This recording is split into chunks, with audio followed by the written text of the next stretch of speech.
बड़े दुख की बात है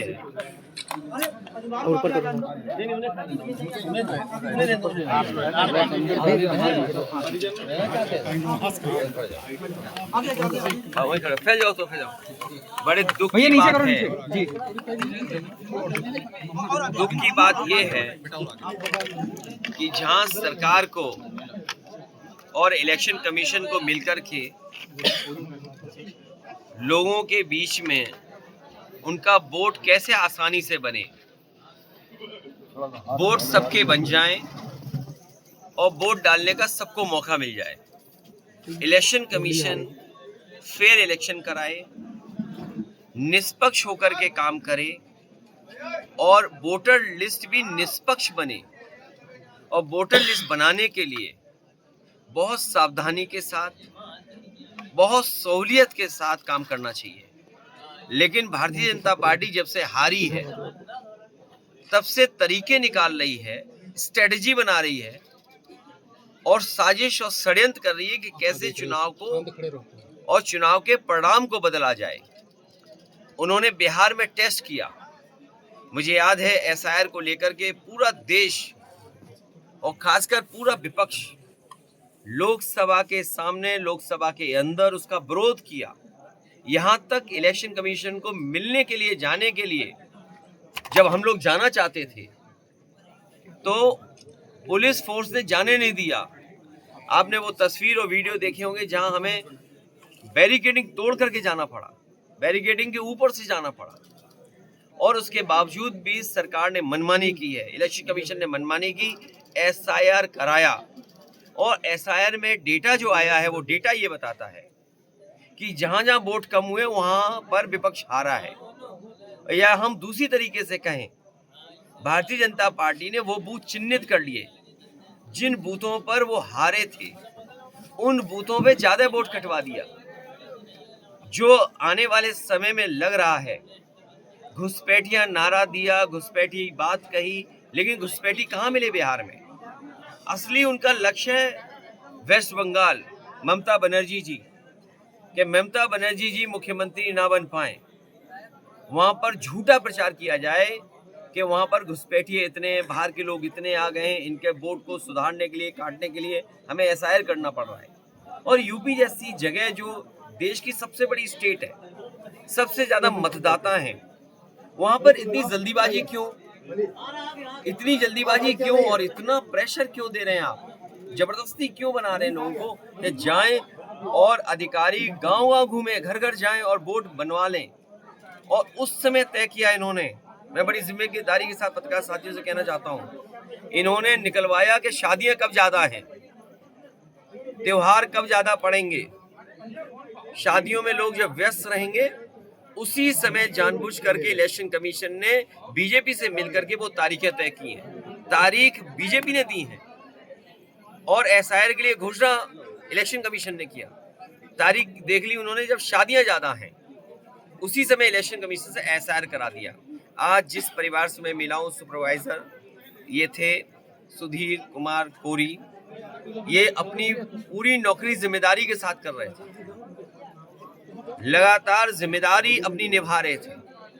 लेकिन इधर अचानक सरकारी अधिकारियों ने, वरिष्ठ अधिकारियों ने, उनके ऊपर वाले अधिकारियों ने उन पर दबाव बनाया और दबाव बनाने की वजह से परिणाम ये हुआ कि उनकी जान चली गई और उन्हें सस्पेंशन की चिट्ठी की धमकी दे दी, सस्पेंशन की चिट्ठी दिखा दी।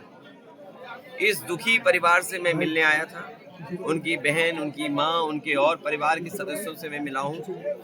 हम इनके दुख में शामिल हैं। माँ ने अपना बेटा खोया है, बहन ने अपने भाई को खोया है, और एक ऐसा भाई जिसकी शादी होने जा रही थी।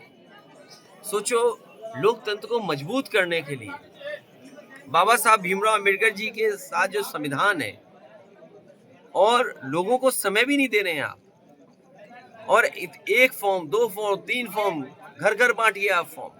और मैं ये कहना चाहता हूँ, इतना दबाव रहा है कि बीएलओ लोग फॉर्म पता नहीं कहाँ दे आए, घरों में दे पाए कि नहीं दे पाए, लेकिन कंप्यूटर उनका बता रहा है कि 99.45% फॉर्म बढ़ चुके हैं। विपक्ष की रणनीति और अरे चुप रहो थोड़ी देर। और 99.45 फॉर्म बांट दिए उन्होंने।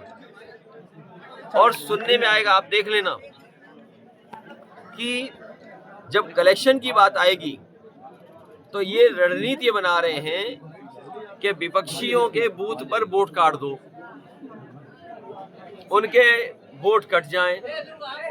जिसमें वोट काटने की रणनीति है पीडीए को वोट काटना, पिछड़े, दलित, मुसलमान भाई, आदिवासी, आदि आबादी और जो अच्छे अगड़े उनके भी वोट काट दो। जो सेकुलर है, सोशलिस्ट है, निष्पक्ष है, डेमोक्रेटिक है, उनका भी वोट काट दो। तो केवल उत्तर प्रदेश में नहीं, देश में जहाँ जहाँ हो रहा है ऐसा है, वहाँ ऐसी घटनाएं मिल रही हैं। और जल्दीबाजी क्या है यूपी में? दबाव क्यों बनाना है अधिकारी पर? आपने ना ट्रेनिंग दी उन्हें, ना फॉर्म भरना सिखाया, और सीधा आप करा रहे हैं। और अगर हमारे प्रेस के लोग सच दिखा दें तो कहो इन्हें भी आत्महत्या करनी पड़ सकती है, इनकी भी जान ले सकते हैं, इनकी भी एफआईआर हो जा रही है, कई पत्रकारों की जान गई है। जो विपक्ष के लोग हैं, पहली भूमिका ये है कि हम लोग इनके घर परिवार के साथ हैं, और लोकतंत्र में जहां हो सकता है वहां आवाज उठाएंगे। और अभी लोकसभा चलने वाली है, वहां पर जितने भी बीएलओ मरे, जिनकी जान गई है, उनके लिए सरकारी नौकरी मांगेंगे, 1 करोड़ परिवार के लिए मदद मांगेंगे। सरकारी जितनी योजनाएं हैं वो योजना इन घर परिवार के लोगों को मिले, और जनता से कहेंगे लोकतंत्र बचाने के लिए अपना वोट बनाएं और भविष्य में भारतीय जनता पार्टी को हराएं। विपक्ष की क्या रणनीति है? तुम्हें सुनाई नहीं दे रही? यही तो रणनीति है।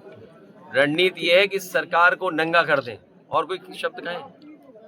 आप सोचिए, योगी होकर के सनातन सत्य का रास्ता है और झूठ का सहारा ले रहे हैं। आईएएस क्यों बनते हैं? आईपीएस क्यों बनते हैं? आप संविधान के तहत चलें। आप एसडीएम क्यों हैं? लोगों की सेवा करें। हमारी रणनीति यही रहेगी कि सरकार को घेरते रहेंगे। परिवार का क्या कहना है? परिवार को हमने 2 लाख की मदद की है, और परिवार जो तहरीर देगा हम उनकी मदद करेंगे। लेखपाल संघ द्वारा प्रदर्शन किया जा रहा है, एसडीएम साहब के ऊपर मुकदमा नहीं लिखा जा रहा है। वो इसलिए नहीं लिखा जा रहा है मुकदमा क्योंकि वो सरकार के अधिकारी होंगे, और जो सरकार के अधिकारी का मतलब भारतीय जनता पार्टी के अधिकारी होंगे। प्रदेश जो भारतीय जनता पार्टी का अधिकारी होगा उस पर एफआईआर नहीं लिखी जाएगी। प्रदेश में लगातार दलित उत्पीड़न चालू है।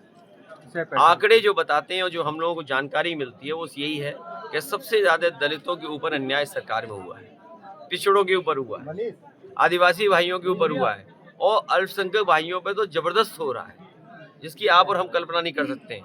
और एक बिंदु और है, एक स्तंभ और है हमारा, अगर पत्रकार साथी सच लिख दें तो इन पे भी एफआईआर हो रही है। पूछो। बिहार चुनाव को लेकर क्या देखते हैं? बिहार चुनाव, बिहार में तेजस्वी जी हारे नहीं है, हराए गए। पॉपुलर वोट उनके पास था। और आपने तो यूपी भी देखा होगा, रिवॉल्वर लगा दी वोट डालने गए। अगर आप सीसीटीवी यूपी की वजह से हटाया, याद रखना। ये चुनाव आयोग जो आपको रिकॉर्डिंग नहीं दे रहा सीसीटीवी, आप जानते होंगे पुलिस को कोई क्राइम ढूंढना पड़ता है तो सीसीटीवी इकट्ठा कर लेते सब और उससे क्राइम का खुलासा कर देते। आप बताइए, वोट लूट लिया, सीसीटीवी नहीं देंगे, उसकी रिकॉर्डिंग नहीं देंगे, क्यों? क्योंकि पुलिस से वोट डलवाया आपने, और उसके बाद जनता ने भी वोट दिया लोकसभा में। अभी हारे बीजेपी के लोग, हम फतेहपुर के और आपके लोगों को धन्यवाद देंगे, समाजवादियों को जिताया, बगल में भी जीते और जगह भी जीते। इस बार 90% आबादी देश की जो लोकतंत्र बचाना चाहते हैं, जो समाजवाद बचाना चाहते हैं, जो सेक्युलरिज्म बचाना चाहते हैं, जो इस देश को खुशहाली के रास्ते पे ले जाना चाहते हैं, वो सब एकजुट हो रहे हैं इस बार। धन्यवाद। हो गया।